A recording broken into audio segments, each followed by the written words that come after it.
అవుగాని మీరు విమానం ఎక్కినరా నల్ల విమానం? ఇగో నేనైతే 2 నెలల కిందట ఎక్కిన నల్ల, ఫస్ట్ టైం ఎక్కిన.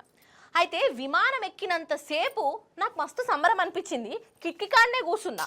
ఇక ఎక్కి కూర్చున్నాక లేనిపోని ఆ దిక్కుమాలిన ఆలోచనలు మెదళ్ళకి వచ్చినాయి. వల్ల ఈ విమానం అసలు బరాబరే పోతున్నదా పోతలేదా, తోవ చక్కగానే తీసుకుపోతున్నాడా డ్రైవర్ అన్నా, లేకుంటే తీసుకుపోతలేడా, మంచిగా తోలుతుండా తోలుతలేడా, వంకర టింకర తోలుతున్నాడా, మంచిగానే సాదాసీదాగా పోతున్నదా, అసలు ఈ విమానం దారిలోనే పేలుతుందా, ఒకవేళ పేలితే నేల మీద పడుతుందా లేకపోతే సముద్రంలో పడుతుందా, అసలు యాళ్ళకు పోతామా పోమా, ఇగో గిన్ని ఆలోచనలు నా మెదళ్ళకు వచ్చినాయి.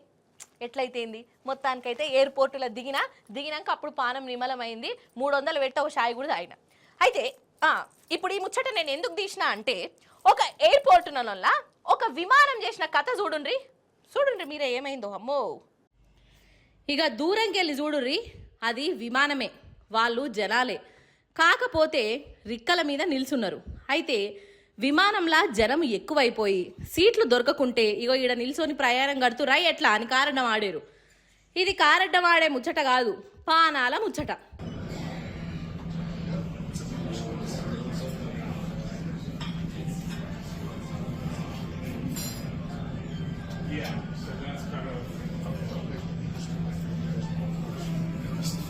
అయితే ఇది అమెరికా విమానం.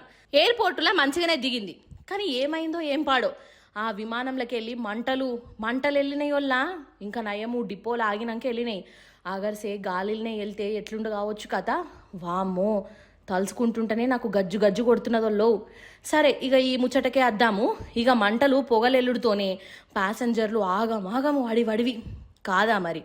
అసలు విమానం అంటేనే పానాలు గాలిలో పెట్టుకొని ఓవుడు అన్నట్టు అవుతున్నది నడమ. అసోంటిది మంటలు వెళ్ళినాయి అంటే పాపం వీళ్ళకి ఇంకెట్లుండాలే కదా. ఇక అంతల్నే ఎయిర్పోర్ట్ వాళ్ళు ఆఫీసర్లు వచ్చి ప్యాసింజర్లను జప్ప దింపే ఉపాయం చేసిర్రు. కొందరు ప్యాసింజర్లకు ఆపచ్చ ఆగక విమానం దిగి రిక్కల మీద నిల్చున్నారు. కాపాడుర్రి అనుకుంటా. ఆఖరికి అందరిని విమానంలోకి వెళ్ళి దింపి అవతలకు పంపిర్రు.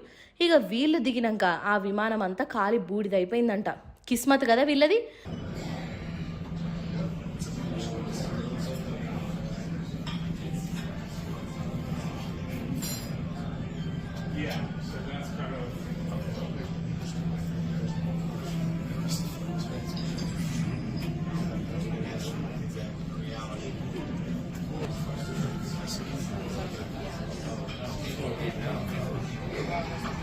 Well, there's people, yeah.